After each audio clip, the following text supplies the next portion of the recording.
Everyone. How's it going? Glad to see you. I wish I could really see you, but here we are. Anyway, Chase was at the doctor's office, and the doctor's wasn't really surprised that his memory was starting to return.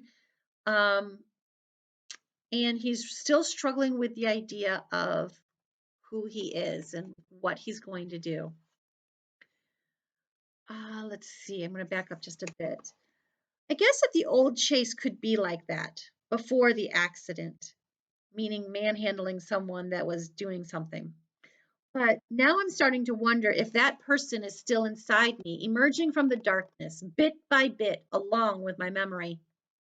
As weird as it was to lose my past, this might be even weirder. The more that comes back, the less I recognize myself. Dr. Cooperman also pronounces me fully recovered physically. Then he drops the bomb. He still wants me off football for the rest of the season. I must seem pretty devastated because he adds, it's all out of an abundance of caution. You're fine, but concussions can't be taken lightly. We're learning new things about the long term effects every day. I know you're disappointed, honey, my mom adds. I understand how important football is to you. How can I explain it to them? Sure, I'd love to play, but what really bugs me is that football is my biggest connection to my old life. I don't think I've had a single conversation with Dad that wasn't about either my past gridiron glories or the ones he still expects me to have.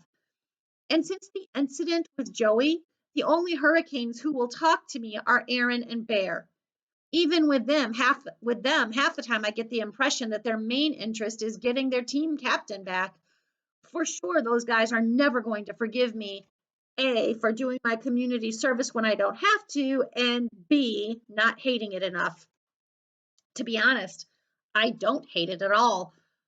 One thing no one ever tells you when you're laid up, like I was in the hospital, is how boring it is. You really appreciate anybody who comes to break the monotony. Oh boy, can't we relate to that? So now I get to be the person for the residents of Portland Street. It makes me feel good about myself, and that's huge at a time where I'm learning I have so much to feel bad about. Besides, I get stuff out of it too. I learn how to play mahjong, and I've picked up a lot of great tips on how to grow stuff, mostly from Mrs. Kettering, excuse me, whose room looks like a botanical garden. I think I'm going to be able to save a lot of Mom's plants, and maybe even the ficus in Helene's room, the one she bought at her preschool's flower sale and is at least 98% dead. That'll make points with Corinne, who's losing her enthusiasm for the fallen leaves and the tiny white bugs that are all over them. As for Mr. Solway, despite the fact that I've forgotten most of what's happened to me, I feel confident saying he's the coolest person I have met ever. Anyone who could jump onto a moving enemy tank, throw open the hatch, and take it out with a grenade has to be a pretty amazing guy. Mr. Solway doesn't see it that way. That's what I did, not who I am. If I had bothered to think about it, I wouldn't have done it. I'm not that stupid.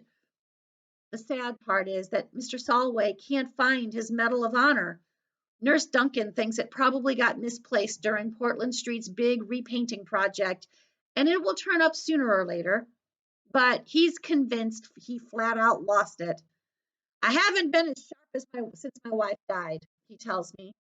We never had kids, so we were the whole world to each other. She looked after everything, and I looked after her. You can see which one of us did a better job. When she was gone, that's when my life pretty much ended. This, a sweep of his arm takes in the room, is marking time. I hate it when he talks like that. Come on, Mr. Solway, you've got a pretty good life here, plenty of friends. He glares at me. Have you ever asked me about me around the place? Old ladies on crutches do the 100-yard dash when they see me coming. I've got my own personal table for one in the dining room. The nurses call me Mr. Happy Face. They think I don't know because they assume I'm just as deaf as everyone else in this funny farm. I'm getting the sense that before my accident, I was kind of Mr. Happy Face at my school. I confide to him. I could have told you that.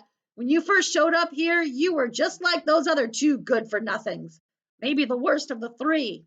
Sometimes a whack on the head is exactly what a fella needs.